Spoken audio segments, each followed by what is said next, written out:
नमस्कार दोस्तों। तो आज बात करेंगे Madhya Pradesh high court data processing assistant recruitment के बारे में। तो देखिए यहाँ पर डेटा प्रोसेसिंग असिस्टेंट रिक्रूटमेंट की मध्य प्रदेश हाई कोर्ट में भर्ती निकली हुई है। तो आइए अब इसके बारे में डिटेल से जान लेते हैं।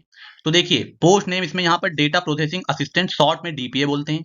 टोटल वैकेंसी यहाँ पर 41 है।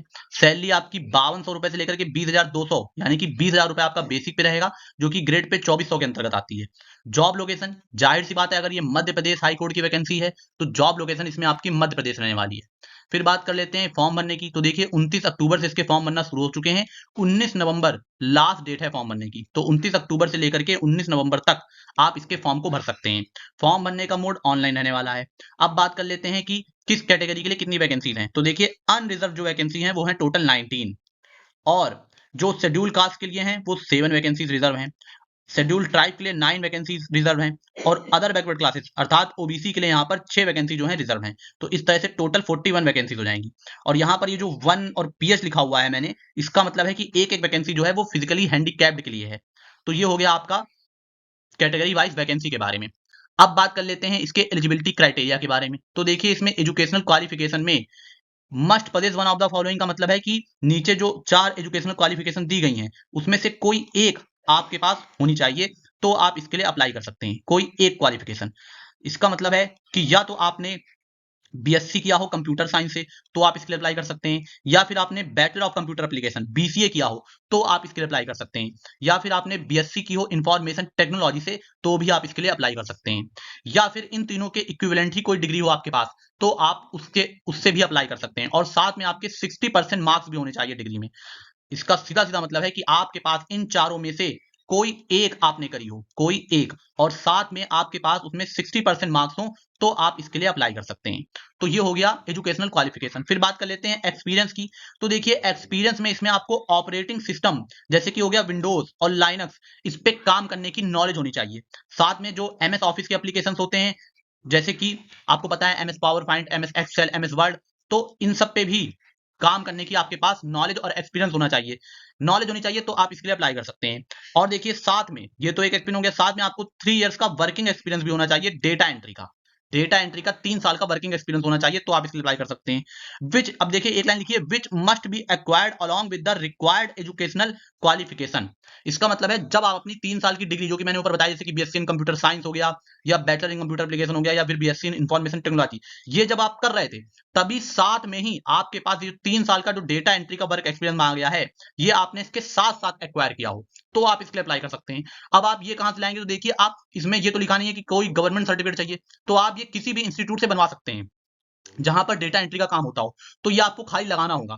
बस वो इंस्टीट्यूट ऐसा होना चाहिए जिसका जीएसटी नंबर हो, मतलब वो रजिस्टर्ड इंस्टीट्यूट हो, मतलब रजिस्टर किसी भी कहीं पर भी काम करने का हो। तो वो आप डेटा एंट्री का अगर 3 साल का बनवा लेंगे कि मैंने जॉब के साथ यहाँ पर 3 साल डेटा एंट्री का काम भी किया, भले 1 घंटे किया हो, 2 घंटे किया हो, तो आप इसके लिए अप्लाई कर सकते हैं। तो ये हो गया एक्सपीरियंस का, एक्सपीरियंस की बात। अब बात कर लेते हैं एज लिमिट की। तो देखिए इसमें एज लिमिट आपकी जो है वो 1 जनवरी 2025 से कैलकुलेट की जाएगी, जिसमें मिनिमम एज लिमिट आपकी 18 साल रखी गई है और मैक्सिमम एज लिमिट जो है 35 साल रखी गई है। और 1 जनवरी 2025 जो है वो कट ऑफ डेट है। तो ये बात हो गई आपकी एज लिमिट की। अब देखिए एज रिलैक्सेशन भी मध्य प्रदेश गवर्नमेंट के जो नॉर्म्स हैं उसके तहत एससी, एसटी, ओबीसी और पर्सन विद बेंचमार्क डिसेबिलिटी को एज रिलैक्सेशन भी मध्य प्रदेश जो गवर्नमेंट है उसके नॉर्म्स के तहत प्रोवाइड किया जाएगा।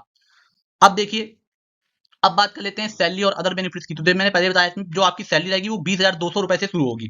20,200 रुपए बेसिक पे। आपको सैलरी जो मिलेगी इससे कई ज्यादा मिलेगी, क्योंकि इसमें आपको डीए भी मिलेगा, फिर एचआरए भी जुड़ेगा, फिर ट्रांसपोर्ट अलाउंसेस मिलेगा और अदर पर्क्स भी मिलेंगे। तो ये सब मिला करके आपकी सैलरी जो है वो जो इन हैंड सैलरी बनेगी वो हायर बनेगी।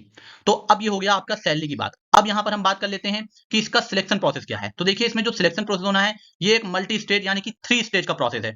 इसमें सबसे पहले आपका ऑनलाइन प्रीलिमिनरी स्क्रीनिंग एग्जामिनेशन होगा, उसके बाद प्रैक्टिकल एग्जामिनेशन होगा और उसके बाद इंटरव्यू होगा। तो देखिए फाइनल मेरिट लिस्ट जो बनेगी वो बनाई जाएगी कंबाइंड मार्क्स पे। किस पे? जो प्रैक्टिकल एग्जाम होगा आपका और जो इंटरव्यू होगा, अर्थात प्रैक्टिकल एग्जामिनेशन और इंटरव्यू के मार्क्स के आधार पर आपकी फाइनल लिस्ट बनेगी। जो पहला वाला है tier 1 online preliminary screening examination, ये एक तरह से स्क्रीनिंग है। इसमें आपकी जो है छटनी करी जाएगी जो लोग इसमें सफल नहीं हो पाएंगे। फाइनल मेरिट जो बनेगी वो प्रैक्टिकल एग्जामिनेशन और इंटरव्यू के नंबर के हिसाब से बनेगी। तो अब देखिए जो ऑनलाइन प्रीलिमिनरी स्क्रीनिंग एग्जामिनेशन है उसके बारे में और उसके सिलेबस के बारे में जान लेते हैं। तो देखिए जो ऑनलाइन प्रीलिमिनरी स्क्रीनिंग एग्जाम होना है टियर 1 जो है, ये कंप्यूटर बेस्ड टेस्ट होगा। कैंडिडेट को शॉर्ट लिस्ट करने के लिए। अब देखिए ये ऑनलाइन कंप्यूटर बेस्ड है, यानी कि कंप्यूटर पे होगा। इसमें multiple choice objective type question पूछे जाएंगे। टोटल क्वेश्चन इसमें देखिए 100 रहेंगे और टोटल मार्क्स भी 100 रहेंगे। प्रत्येक क्वेश्चन 1 नंबर का होगा, इसका मतलब है। और इसके लिए आपको 2 घंटे अर्थात 120 मिनट का टाइम मिलेगा इन 100 क्वेश्चन को करने के लिए। और क्वेश्चन पेपर जो क्वेश्चन पेपर होगा ये केवल इंग्लिश में होगा, ये बात आपको ध्यान रखनी है, हिंदी में नहीं होगा, क्योंकि इसका सिलेबस जो है वो कंप्यूटर से रिलेटेड है। अभी मैं सिलेबस आपको बता रहा हूं, तो ये इंग्लिश में होगा। अब सिलेबस की बात करें तो देखिए जो इसका सिलेबस है उसमें देखिए क्या क्या आएगा। तो जो कंप्यूटर साइंस में आपने पढ़ा होगा 3 साल में, वही सब पूछा जाएगा। जैसे कि कंप्यूटर की जो कंप्यूटर नेटवर्क के बारे में पूछा जाएगा, इंफॉर्मेशन सिक्योरिटी के बारे में पूछा जाएगा, प्रोग्रामिंग मेथोडोलॉजीज जो होती है उनके बारे में, डेटा स्ट्रक्चर के बारे में, कंप्यूटर सिस्टम आर्किटेक्चर के बारे में पूछा जाएगा, डबल ओपी जो होता है उसके बारे में, डीबीएमएस यानी कि डेटाबेस मैनेजमेंट सिस्टम के बारे में, ऑपरेटिंग सिस्टम कॉन्सेप्ट के बारे में, design and analysis of algorithm जो होती है इनके बारे में, उसके बाद ये आईओटी जो कुछ होता है इसके बारे में, और एप्लीकेशंस के बारे में। तो ये आप लोगों ने पढ़ा होगा अपने सिलेबस में। तो ये सारी चीजें जो है ये आपसे इसमें पूछी जाएंगी। तो ये हो गया आपका सिलेबस। तो देखिए मैंने इसकी डिटेल से लिख दिया कि क्या क्या पूछा जाएगा। अब देखिए ये जो स्क्रीनिंग एग्जामिनेशन है इसको पास करने के लिए, जो अगर आप अनरिजर्व और ओबीसी कैटेगरी से आते हैं तो आपको मिनिमम 60% मार्क्स स्कोर करने होंगे, और अगर आप एससी एसटी कैटेगरी से आते हैं तो आपको मिनिमम 55% मार्क्स स्कोर करने होंगे।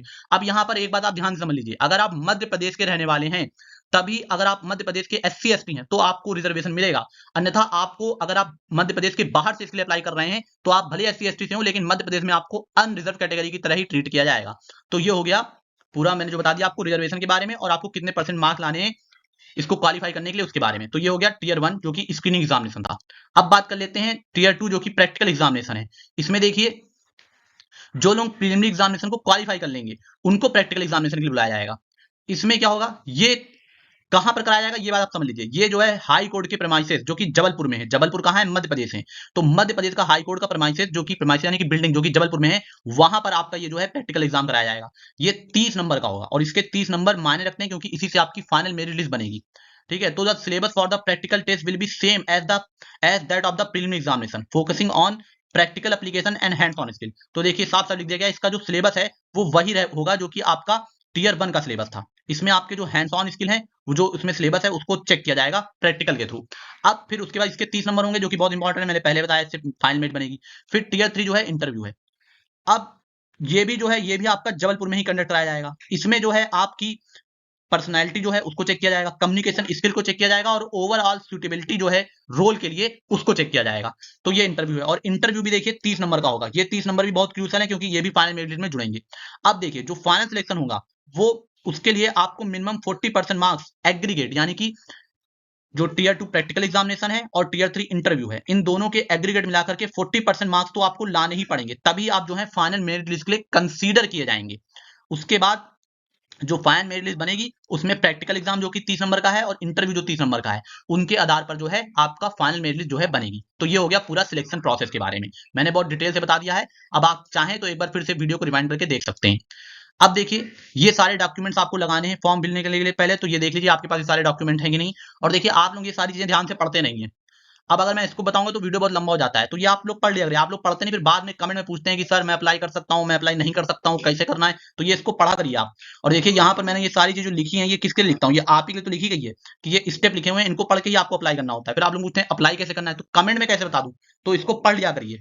और बाकी अप्लाई करने का लिंक जो है वो वीडियो के डिस्क्रिप्शन में हम लोग दे देते हैं, तो उसमें आप जाकर के डायरेक्ट अप्लाई कर सकते हैं, तो वहां से आप अप्लाई करिए करिए। और अगर आपको फिर भी कोई दिक्कत होती है तो हमारा टेलीग्राम चैनल ज्वाइन करिए, उसमें आप पूछा करिए। कमेंट में इतना सब बताना संभव नहीं हो पाता है। टेलीग्राम चैनल का लिंक भी आपको वीडियो के डिस्क्रिप्शन में मिल जाएगा। अब देखिए जो डेट है वो डेट भी समझ लीजिए, सारी डेट्स में आ चुकी हैं। 29 अक्टूबर से फॉर्म भरना शुरू हो गए हैं। 19 नवंबर लास्ट डेट है फॉर्म भरने की। 24 नवंबर को करेक्शन विंडो खुलेगी। वैसे तो आप लोग गलती ना करिए तो अच्छा है, लेकिन मुझे पता है कोई ना कोई गलती कर देगा।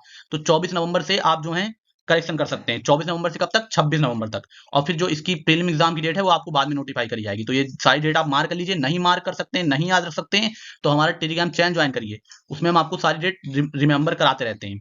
अब बात कर लें कि फीस की, तो देखिए अनरिजर्व कैटेगरी के जो कैंडिडेट्स हैं और जो कैंडिडेट्स मध्य प्रदेश के रहने वाले नहीं है, उन दोनों के लिए यहाँ पर 943 रुपए 40 पैसा फीस है, जिसमें से एग्जाम फीस तो खाली 200 रुपए ही है। 743 रुपए 40 पैसा यहाँ पे सर्विस चार्ज लग रहा है।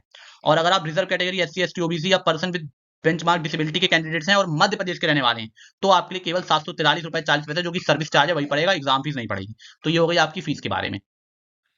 तो बस अब इसमें इतना ही था बताने के लिए। देखिए अब अगर आपको हमारी मेहनत और हमारा वीडियो पसंद आता हो तो आपसे रिक्वेस्ट है कि आप चैनल को सब्सक्राइब जरूर कर लिया करिए, और वीडियो अगर आपको पसंद आए तो लाइक भी कर दिया करिए, और इस जानकारी को अपने दोस्तों के साथ भी साझा कर दिया करिए। बहुत बहुत धन्यवाद।